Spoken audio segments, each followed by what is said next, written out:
Hi, welcome to this week's Thought for the Day. I'm going to begin my talk by quoting some lyrics from one of my favourite bands. It goes like this: "We are the champions, my friends, and we'll keep on fighting till the end. We are the champions, no time for losers, 'cause we are the champions of the world." So sang Freddie Mercury back in 1977 on Queen's sixth album, News of the World. For Freddie and the rest of the band, it probably did feel as if they were champions of the world, because their albums were having phenomenal success at the time. In the 47 years since its release, this song must have been played countless times and been enjoyed by millions of people. It's a great song to sing along with and is usually accompanied by everybody raising their arms in the air and joyfully swaying along with the music in a gesture of triumph.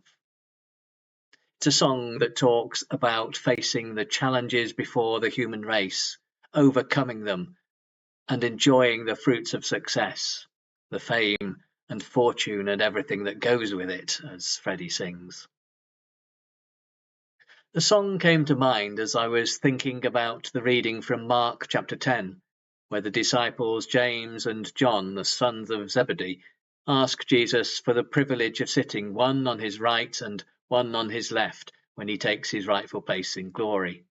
They, or according to Matthew, their mother, asks Jesus the question because they want to enjoy the fruits of success, to occupy positions of power in the coming kingdom. They literally wanted to sit where they would have Jesus' ear and could be his right-hand man, although I can imagine that if Jesus had granted their request, there might have been some serious arguments between the two brothers over who was going to sit on which side. In the verses immediately preceding this story, Jesus had just told his disciples that following him would involve hardship, suffering, and persecution, even death. Now that was a hard message to hear. James, John, and the rest of the disciples couldn't believe that the man they were following, the Messiah, the Son of God, could be subject to persecution, sufferings, and death. That's probably because, like most Jews of their time, their idea of the Messiah was of somebody who would be a great king, a great political and military leader who would overthrow the hated Roman oppressors and restore the nation of Israel to its former glory. They wanted to skip all the talk of hard times and move on to the next bit of the story, the bit where Israel took its rightful place in the world and Jesus ruled in glory. They might have expected that there would be a bit of struggle as the kingdom of the Messiah replaced Roman rule, but their minds were already on the good times that would surely follow.